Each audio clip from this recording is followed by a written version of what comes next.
નમસ્કાર, હું આસ્થા ગોસ્વામી ધ કેસરી ન્યૂઝ સાથે।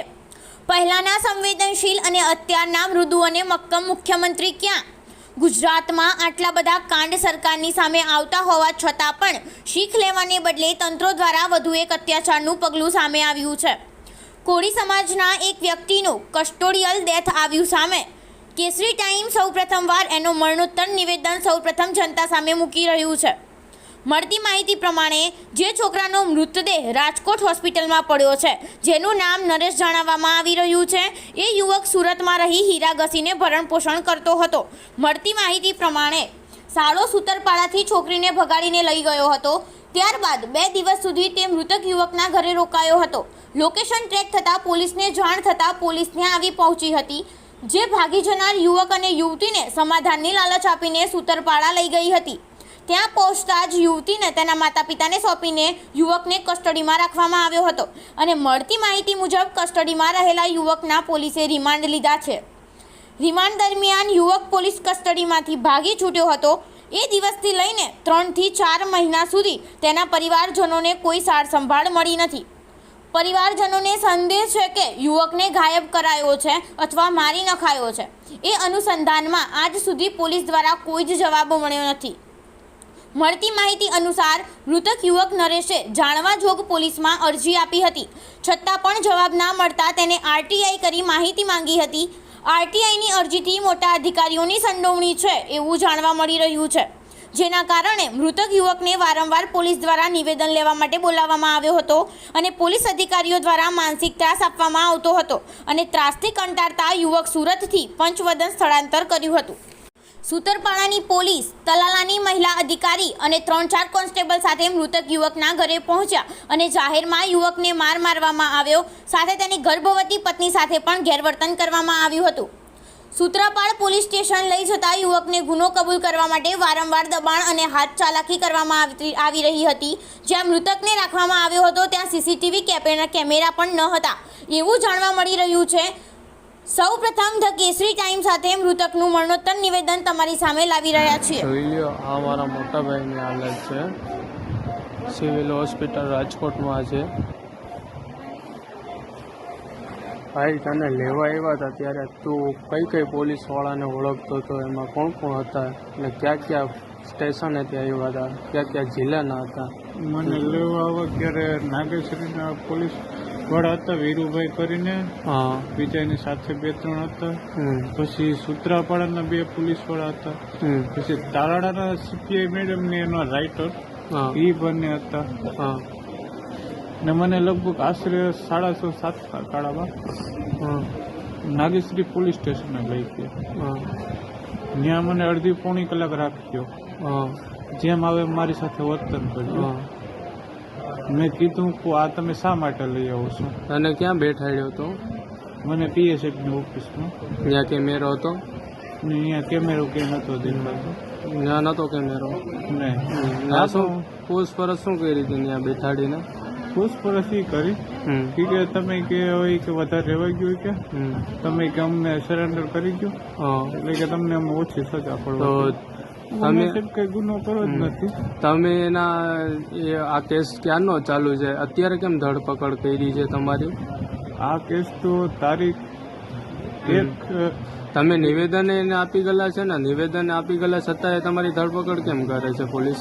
આ કેસના મેં નિવેદન એક પોલીસ વાળાને 2-3 આપેલા છે, પણ જે પોલીસે મારા માથે ગેરવર્તન કર્યું તેના બાબતમાં મેં આઈજી સાહેબને ફરિયાદ આપી નથી। આરટીઆઈ કરી કે નહીં તેની ફરિયાદનું રજીસ્ટ્રેશન કરાવવા માંગુ છું। એ આ પોલીસ વાળાને ખબર પડી કે આ ભાઈને ગમે ખોટા કેસમાં ફિટ કરી। બરાબર, તમારી આખરી તારીખ હતી, મતલબમાં છે 1 દિવસ બાકી હતો નોટિસ આવવાનો અને પોલીસ વાળાએ પ્રેશર કરીને તમને પ્રેશરમાં ઝડપી લીધા, એમ જબરદસ્તી મતલબમાં લઈ ગયા છે। બરોબર, પછી તમે ત્યાં પોલીસ સ્ટેશને તમને લોકઅપમાં કેટલા વાગે ઉભી હતા? લોકઅપમાં મને 1.5-2 ગાળામાં પૂરો। ત્યાં સુધી પૂછપરછ કરી હતી કે બેઠાડ્યા હતા? ત્યાં સુધી પૂછપરછ કરતા હતા, એફઆઈઆરમાં મારું નામ નાખતા હતા, મને કે તમે 7 મહિના સુધી ધમકી આપતા હતા તને? મને ધમકી ધમકી કોણ આપવા વાળું હતું?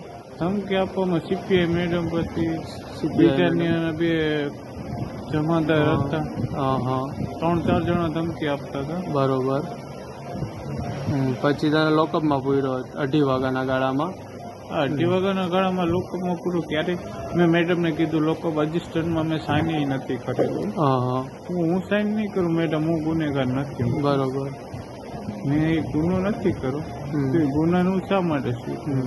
પછી તમે આ જે અત્યારે તમે આ હાલત કરી છે એ તમને પોલીસવાળાનું દબાણ કઈ રીતના હતું ને તમે આ કઈ રીતના આ હાલત કરી છે? તમારા હાલત કરવાનું કારણ શું? આવી હાલત.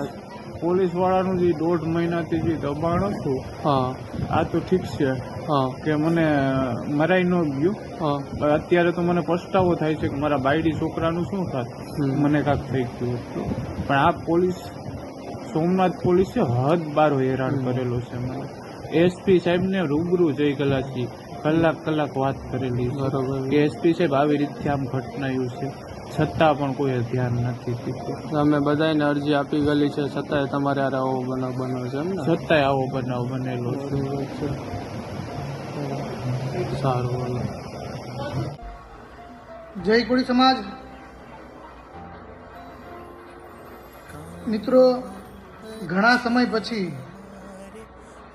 હું અશોક બારિયા કેજી ગુજરાત ઉપાધ્યક્ષ કોળી સમાજ, ખાસ તો આપના માટે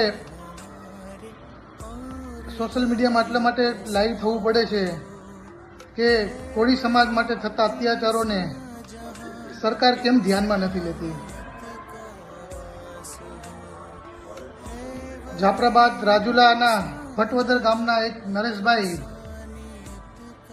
જેઓ સુરત મુકામે રહેતા અને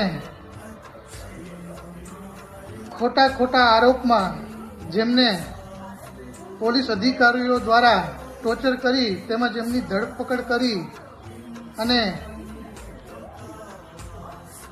એમને સૂત્રાપાડા મુકામે લઈ કસ્ટડીમાં, ત્યારબાદ એમનું મોત નીપજ્યું છે.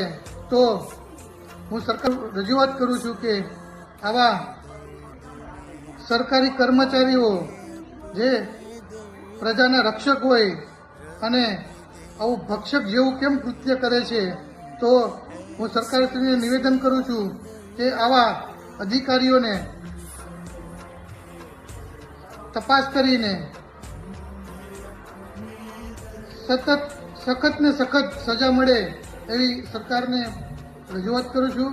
અને સાથોસાથ કોળી સમાજને પણ કહું છું કે તમે આજે જાહેરમાં નહીં બોલો તો ક્યારે બોલશો? હું મારા તમામ વડીલો તેમજ બધા ભાઈઓને વિનંતી કરું છું કે તમામ પોતપોતાનો વિડીયો બનાવી અને શેર કરો અને આ વિડીયો સરકાર સુધી પહોંચે અને નરેશભાઈને ન્યાય મળે એવી આપ સૌને પ્રાર્થના કરું છું.